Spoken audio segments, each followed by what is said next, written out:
Well, today. I appreciate being asked to present for you, and I hope that you find a lot of good information out today. So, today we're going to kind of talk about sodium, salt, diabetes, blood sugar control, eating out, making healthy choices, and trying to keep that heart healthy. So, we do know that diabetes and heart disease in general does have a very strong link. And really, so anything that stresses the body health-wise in one way can negatively affect other health conditions a lot of times. So if your blood sugars are not in target and are out of control, this is putting a lot of extra strain on your heart.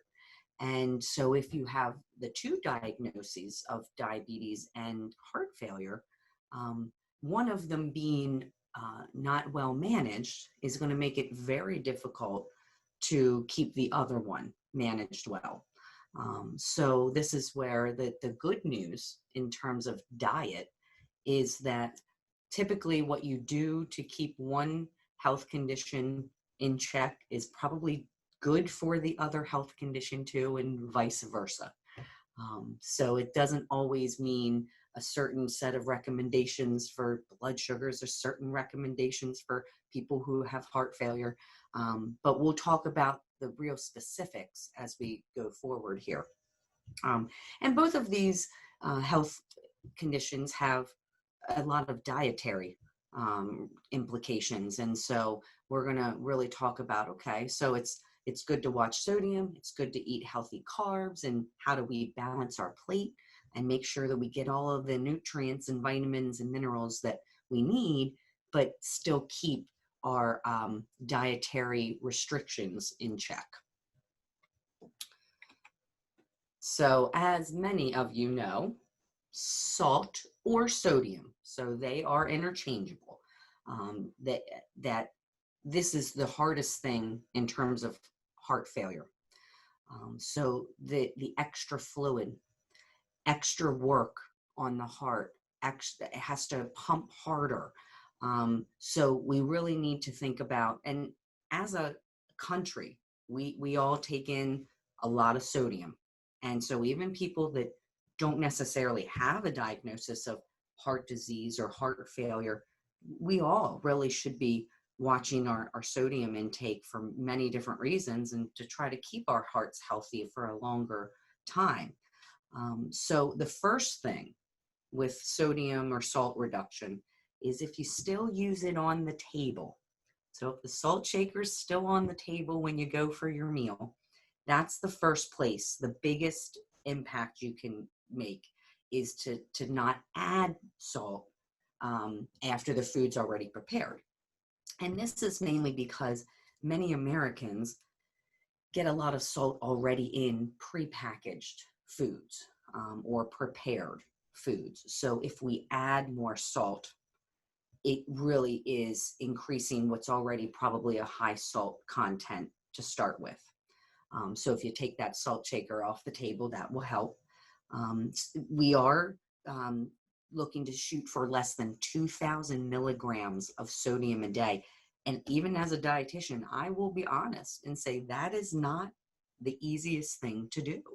We have a lot of foods that we maybe don't think about that do have salt in them. So bread, for instance, we don't necessarily think of it as a high salt food, but there is salt in that. So we have to account for these places where we can be getting all of this sodium. So that's where looking at nutrition labels and looking at the sodium line on that nutrition label. And now you know, okay, wow, if I should only be having 2,000 milligrams a day and a serving of whatever this food is 900 milligrams, that's almost half of what you should have in the whole day out of one food item. So it can give you some idea of what might be something that's very high in salt or maybe something that's not. But our big players, and especially when you look at the labels on these things, are going to be a lot of canned foods. Now, the good news about canned vegetables is if you rinse those vegetables, this will definitely help reduce the amount of sodium that you will be taking in. So if you buy a low salt variety, rinse the vegetables before you heat them up or throw them in your soup or whatever you're doing with them. You can reduce the salt that way. Frozen meals, obviously for shelf life and flavor, they add a lot of salt to these frozen meals. Our snack foods, so if you think about pretzels and chips and popcorn and crackers, they have a lot of salt in them too. And then sometimes we forget about our ketchup and mustard and soy sauce and these kinds of condiments. They can really pack a punch in terms of sodium. So kind of thinking about now where some of these foods might be in your diet, and could you maybe look for low sodium varieties or switch out for another flavor of something or different herbs and spices to replace the flavor of the salt. And now we're going to talk about going and dining out today. It seems like a lost art, unfortunately, but we will get back there. We will at some point. And so now thinking about how you can make healthier choices when you are out, it's good to kind of start to think about that and put a plan into place so that when we do get back to doing that, you're set up and ready. But of course, cooking at home is always going to give you more control over whatever it is you're having to worry about in terms of your diet. So you cannot add the salt to your soups, to your meats, to your potatoes and things like this. And not feel that you have to either ask at the restaurant or worry about what's the best choice that's low sodium. So more cooking at home and cooking from whole foods are going to give you a lot more control over things for sure. There are options though, and this also has been a discussion during the coronavirus, the meal kit delivery systems. So they have exploded over the last couple years, but they are actually providing, depending on what you choose, healthy choices that you cook at home. It's delivered to your door, so you're not going to the grocery store.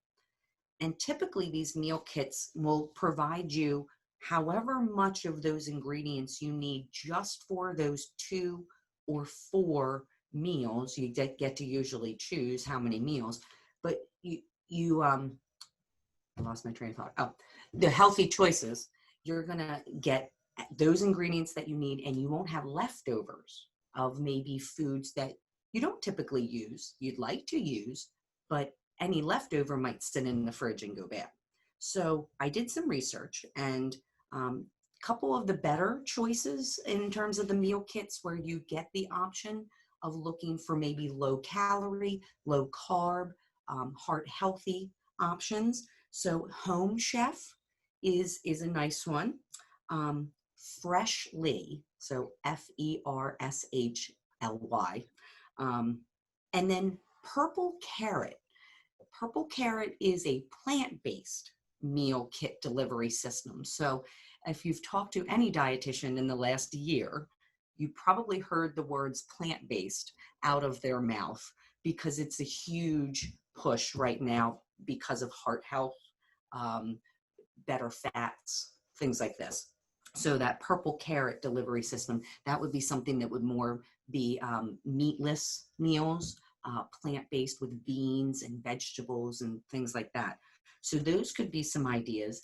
And even when you get those meal kits, when they say in the recipe to add salt, you don't have to add the salt.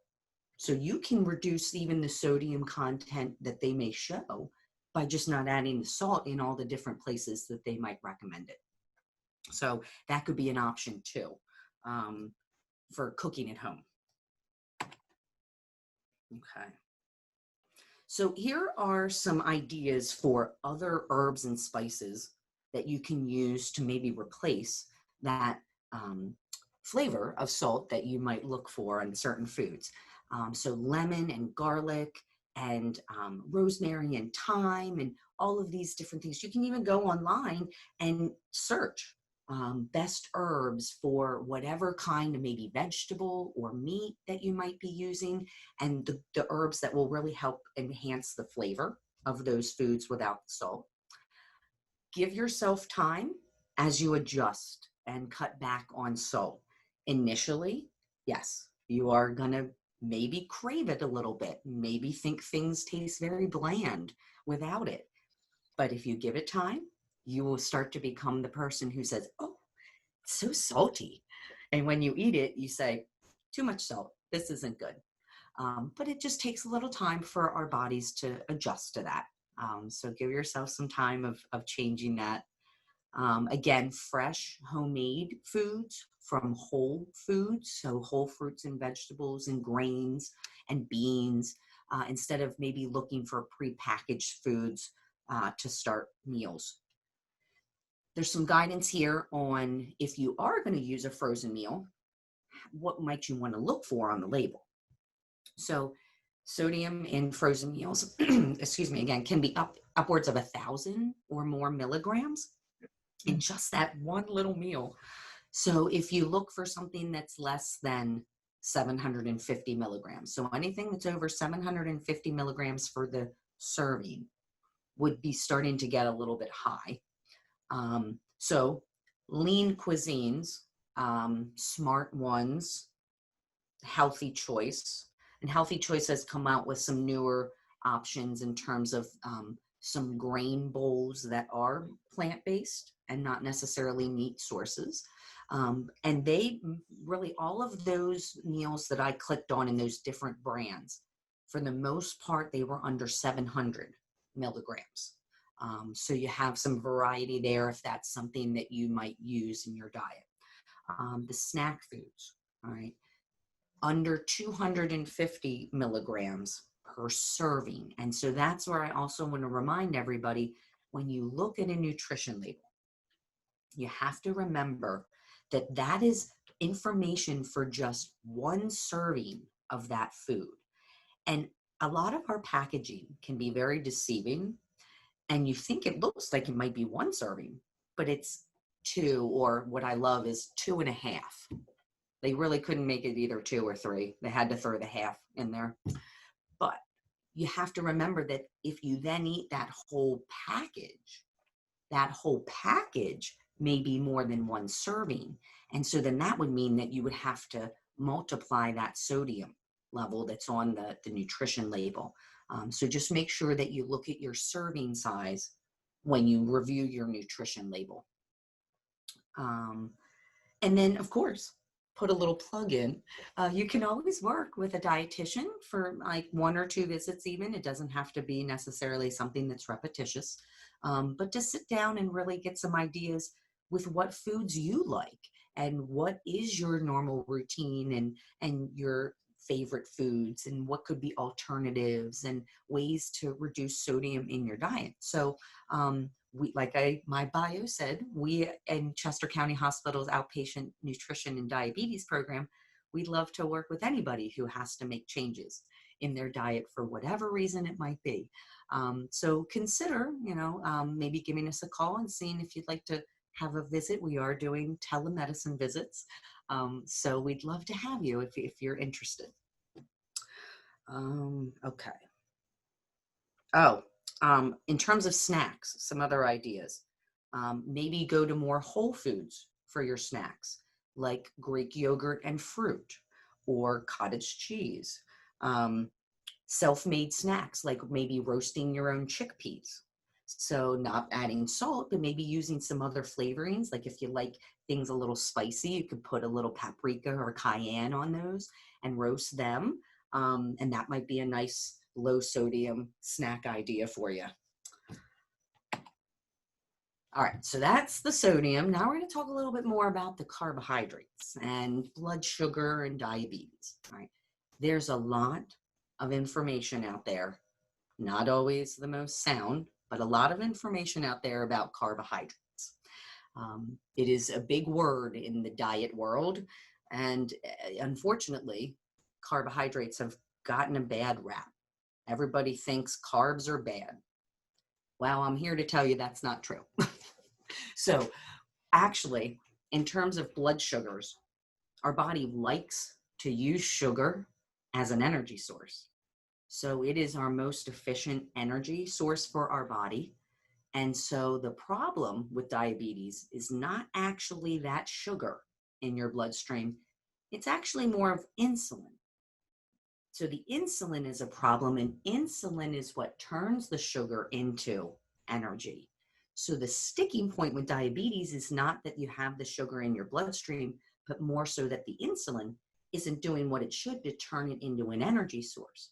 So this is why you will not hear a dietitian who's a diabetes educator or any diabetes educator recommend cutting carbs out totally. So we just need to work on how do we make sure that there is insulin there and it's working correctly to change the sugar from the healthy carbohydrates that you eat into an energy source. And so that might be weight loss, that might be activity, that might be medication. But we're still going to recommend that you get at least 30 or maybe even 40% of your calories in a day from carbohydrates, even when you have diabetes. But it's about which kind of carbohydrates are you choosing. So we're going to talk about the good versus the bad. So whole grains, brown rice, quinoa, whole wheat pasta, wheat bread. These grains give very good healthy energy source and fiber. And fiber is a great heart healthy nutrient. It's great for your cholesterol. It's great for your digestion. So we're okay with eating the whole grains, the oatmeal, things like that, instead of the refined grains like white bread. So snacks like popcorn. So popcorn is actually a pretty high fiber snack. And again, as long as you watch your sodium and your salt content on your popcorn, this can actually be a great snack that fills you up without a lot of carbohydrate. And like I said, it has good fiber in it too. So it helps you feel more full. Fruits. So a lot of people get nervous about fruit when their doctor may say, oh, your blood sugar's going up. Watch your sugars. So people say, well, fruit is all sugar. And you're right, it is. But it's healthy sugar. It's natural occurring. Most fruits also contain, again, fiber. That word keeps coming up. Plus, you see all the different beautiful colors there in the varieties with those fruits. All those different colors mean different vitamins, minerals, phytochemicals that are important for our body to do normal function and fight cancer and do all these great things that we need it to do. We need the vitamins and minerals that come from fruits. We need the vitamins and minerals that come from dairy and the whole grains and even starchy vegetables. So again, just like with fruit, people get very nervous about potatoes. Okay, so the skin of a white potato has a lot of good fiber. The sweet potatoes, the meat of the sweet potato has a lot of good fiber. So all of those starchy vegetables, again, different colors, fiber, vitamins, minerals.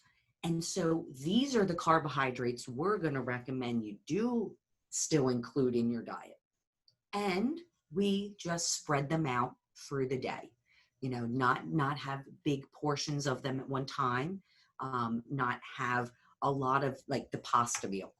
So we don't have the big mound of pasta, but maybe we have a nice cup size, have a really nice salad with it, and we're moderating how much of the carbohydrate so that you can still manage your blood sugars. Now, on to the bad. So good versus the bad. So this is your first type of carbohydrate that if I don't even care if you have diabetes, if you drink beverages with sugar, you really want to consider trying to find alternatives. And luckily now there are more low calorie, 0 calorie options that aren't always using non-nutritive sweeteners either. But these beverages, the sodas, the juices, the Powerades, the Gatorades, all of these beverages that have sugar, it's sugar. So unfortunately, it's very hard on blood sugars. Even people that don't have diabetes, they drink something like this, it's going to spike their blood sugar and most likely drop their blood sugar down quickly on the other side. They have no nutrition value. So these are really empty calories. And that's for what the most part you're going to see on this slide is foods that are just really empty calories versus the ones before, which were high nutrient, very nutrient dense. So a lot of vitamins and minerals. These like white bread, candy, all our different kinds of desserts and sweets, white rice, and things like French fries, very calorie dense. So a lot of calories with not much nutrition. And so these are the kind of carbohydrates that us dietitians are behind cutting out, and then including those ones that we talked about there on that first slide. All right. We have any questions? Look. I am taking a look. I've been watching and there haven't been any yet. I forgot. Okay. That's fine. I'll keep going. Okay. Okay. So like I said, with diabetes and blood sugar control, the carbohydrates, the healthy ones we want to include, it's more about how much are you putting into your body at one time and how much can it handle. So I give people the analogy with carbohydrates and blood sugar that eating too much carbohydrate at one time, like the really big pasta meal with the bread on the side, that amount of carbohydrate going out into your system gets turned into sugar very quickly, pushed down into your bloodstream, and really it's too much at one time for your body to handle. It's kind of like, again, who knows if that's going to happen this summer, but kind of like what happens in the summer on Friday afternoons at 4:30 when everybody wants to go to the shore at the same time.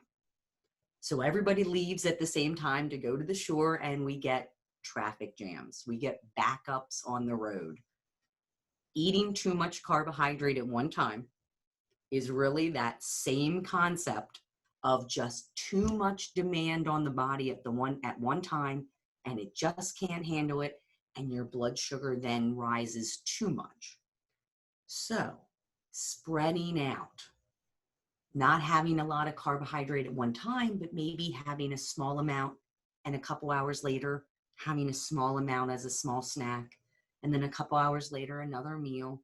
And that smaller amount of carbohydrate for your body to handle at one time is going to allow for it to work much better and keep things in much better control. So we tell people, don't cut out your carbs, just spread out your carbs. And the ironic thing about diabetes is that not eating carbohydrates or severely cutting back on the amount that you do eat might actually raise your blood sugars. And people say, now, hold on. How's this work? You tell me if I eat carbs, it's going to raise my blood sugar. Now you're telling me if I don't eat carbs, it could raise my blood sugar. What do I do? So our body has a backup storage of sugar. It's a normal thing. Our liver stores sugar, but it likes to come to the rescue if we don't provide our body enough carbohydrate for an energy source. So if you don't eat enough carbs and you have diabetes, you might actually see your blood sugars go up. So again, this is where a healthy portion, spread out, healthy choices of carbohydrates, and your blood sugars can be much, much better that way. I mentioned the healthy vitamins and minerals that we as dietitians worry that people aren't getting if they cut severely back on starchy vegetables and grains and fruits. Um, and then again, the fiber piece. So fiber helps clear out bad cholesterol. Fiber helps keep things moving through the digestive tract. Um, so a lot of great things come from fiber, and mainly our fiber sources come from carbohydrates. So I hope I've at least made a good enough, you know, effort to get you to eating good, healthy carbohydrates. So this is what we use to talk to people about meal planning in general. So we used to have the food pyramid that really didn't work, didn't make much sense. This is a lot easier to understand. So the big takeaway here is that the non-starchy vegetables, so that would be things like broccoli, carrots, tomatoes, cucumbers, peppers, cauliflower, kale, all your greens, peppers, mushrooms. These are all very low calorie, low carbohydrate, high nutrition foods. So that's where we say fill up half that plate with those non-starchy vegetables and then balance out the other half of the meal or the plate with good protein. So lean proteins like fish and chicken and turkey and lean cuts of beef.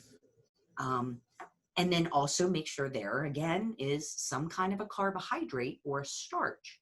And that here could be the brown rice with maybe a little mango in it, it looks like, or corn, or beans, or a sweet potato. That could work too. And really, you see the milk and the fruit there, depending on if you're a female or a male. You might even be able to have along with it a fruit serving and a dairy serving if you would like.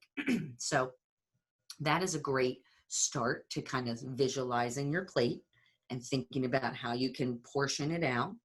Also, when you go out and you're given this massive plate of food, it can help you decide, well, I really need to eat more of this and I need to take or eat only half of this. So nice visual for you there to use. So I mentioned these non-starchy vegetables. We really do consider those free foods. They are very low in calorie, very high in nutrition. Like I said, a lot of vitamins and minerals. I like to tell people to eat the rainbow, and I don't mean Skittles, but different colors in your fruits and vegetables is going to ensure that you're taking in a wide variety of vitamins and minerals. So this is why a lot of fruits and vegetables are different colors. So some contain more beta carotene and vitamin A, like your orange colored fruits and vegetables. The green vegetables have other vitamins and minerals. So eating a variety of those is going to ensure that you're doing a great job of trying to get your nutrients in, because our bodies will always absorb vitamins and minerals much better from whole foods than something like a supplement or a vitamin, because that is man-made. So we don't absorb all of a supplement that we take.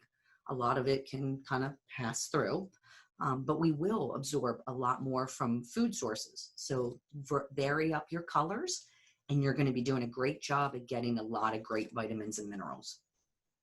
And there's that fiber word again. I just keep coming back to it.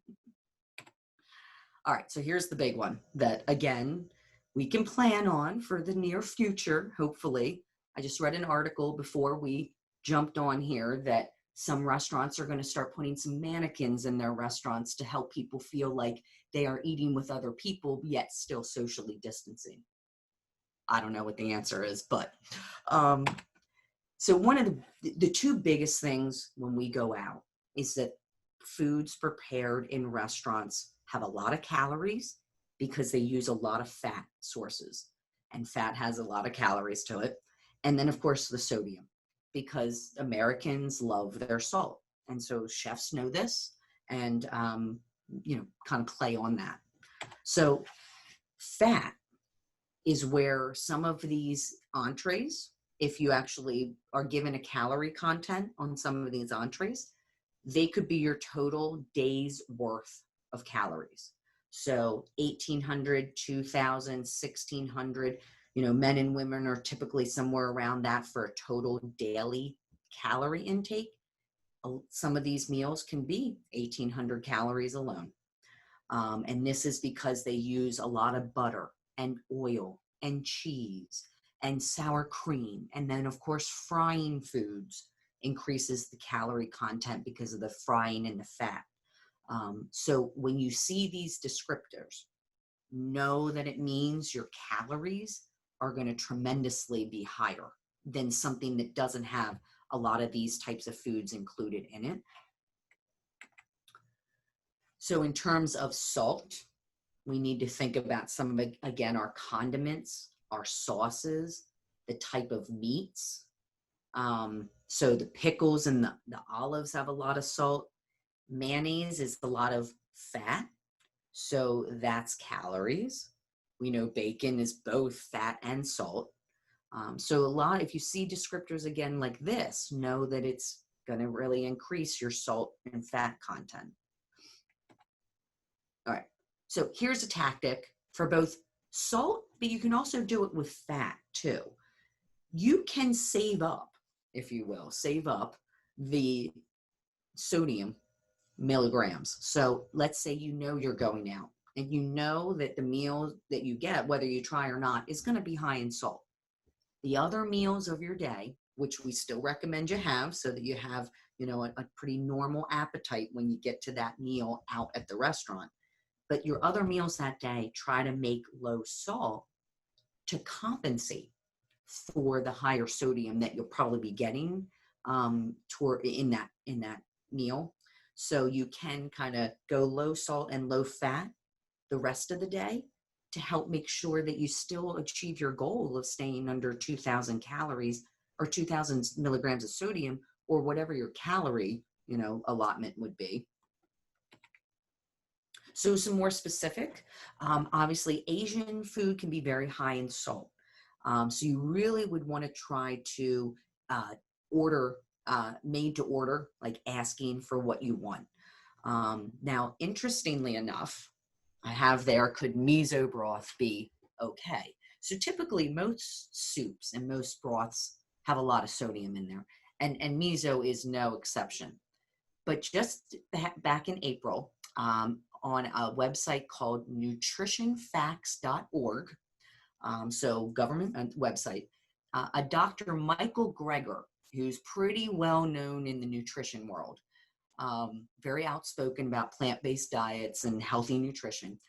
He actually put an article out about how miso has very great health benefits, and that even though there's a lot of salt, the health benefits might actually outweigh the salt effect on things like blood pressure.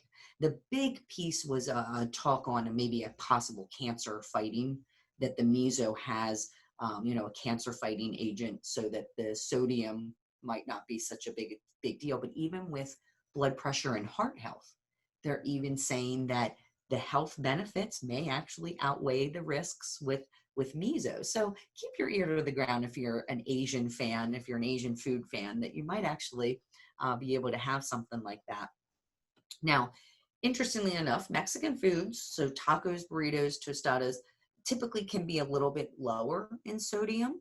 And again, if they're using a nice like fresh salsa that's just onions, peppers, tomatoes, and maybe not so much of a prepared salsa that would be a lot higher in salt, those could be good choices. And then when you look at the descriptors for how things are being prepared, which can tell you a lot about things in restaurant foods, you really want to look for the words grilled, baked, broiled, because you're going to get way less calories, a lot less salt, than something like fried or smothered, or those other kinds of descriptors that sound great but probably aren't for our heart and our waistline. So those can be some things that you can look for when you look at the descriptor of the meal. So I also put there this Alina Health, so a health system that had some nice recommendations like for the Asian and the Mexican food there. So it's a nice website if you'd like to jump on and look at their low sodium information. Okay, coming towards the end here. So there's so many places that have their menus online, maybe even the nutrition facts for the menu items, depending on what restaurant it is. Most of your chain restaurants, you could probably find nutrition facts, full nutrition facts. So yes, carbohydrates, but also sodium for a lot of their menu items.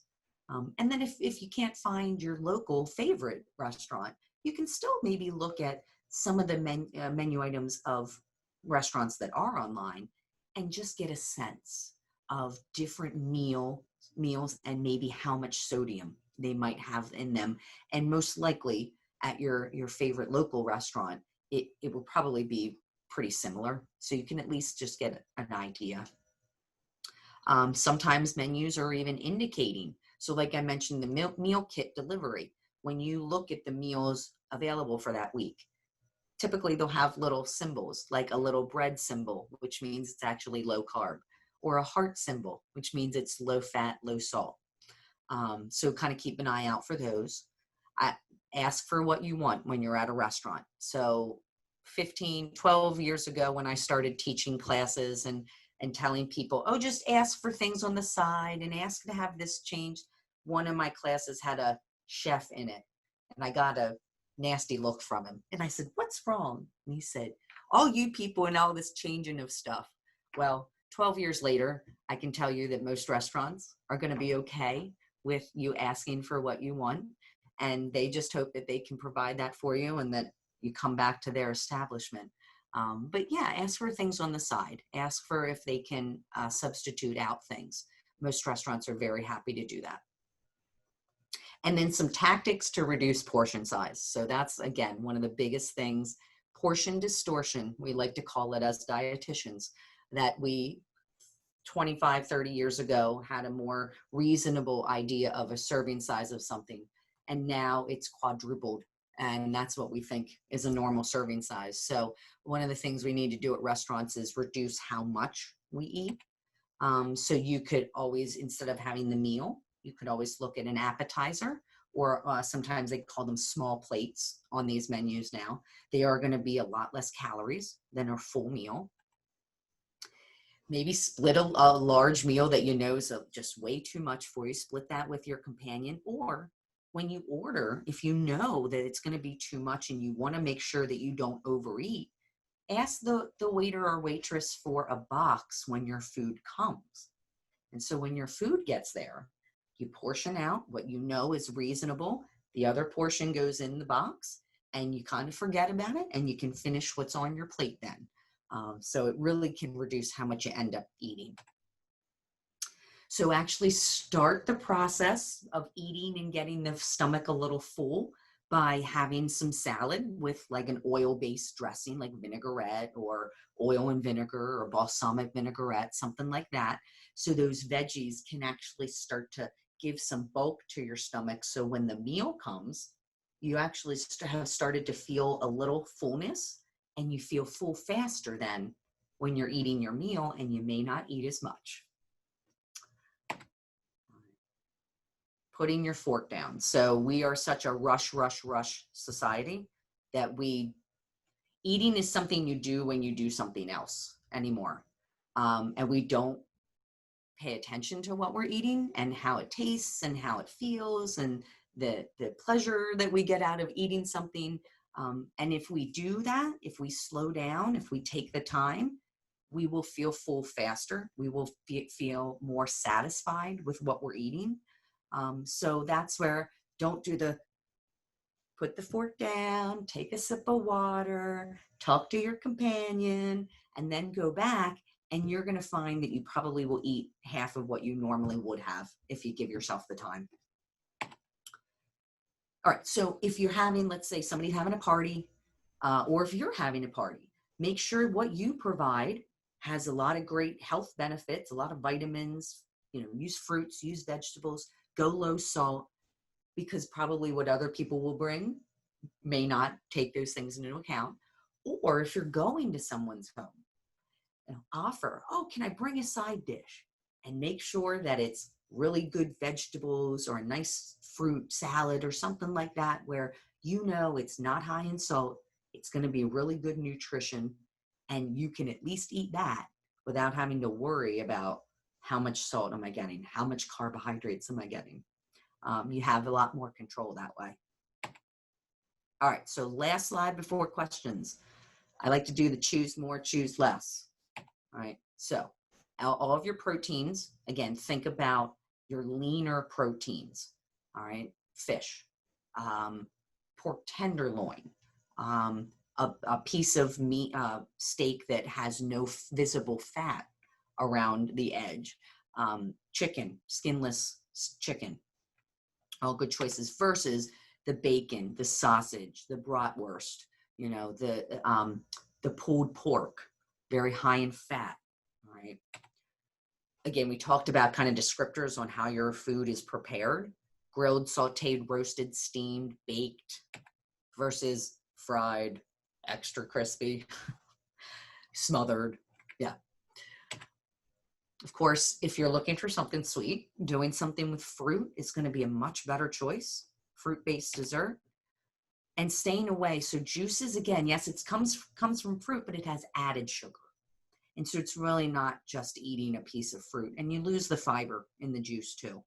So you want to kind of avoid those. But your traditional desserts and cakes and pies, a lot of fat and a lot of calories in those. So we talked about the good starches.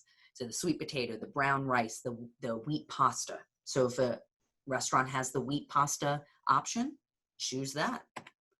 Versus maybe your more fried or high fat starches like the mashed potatoes that have a lot of butter or cream in them, the mac and cheese with all that cheese and the salt.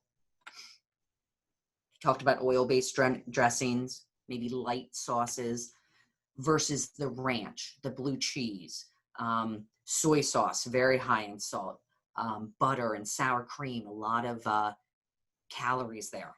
So again, watching the fat content. And then when it comes to drinks, again, something that's a 0 calorie or very low calorie, maybe even using like a packet of Splenda or stevia. Those are the two sweeteners that we find are much safer. And if you do just, 1, maybe 2 servings of that at most a day, we find that that's totally safe, and would be a much better choice for blood sugar control than something that has a beverage that has sugar in it. And of course, alcohol can have a lot of calories in it. So, doing something even just like a gin and tonic versus like a daiquiri or even a beer or something like that has a lot more calories in it. So this is where when we go out, we can gain a lot of calories out of our food and then the drinks that we have with it.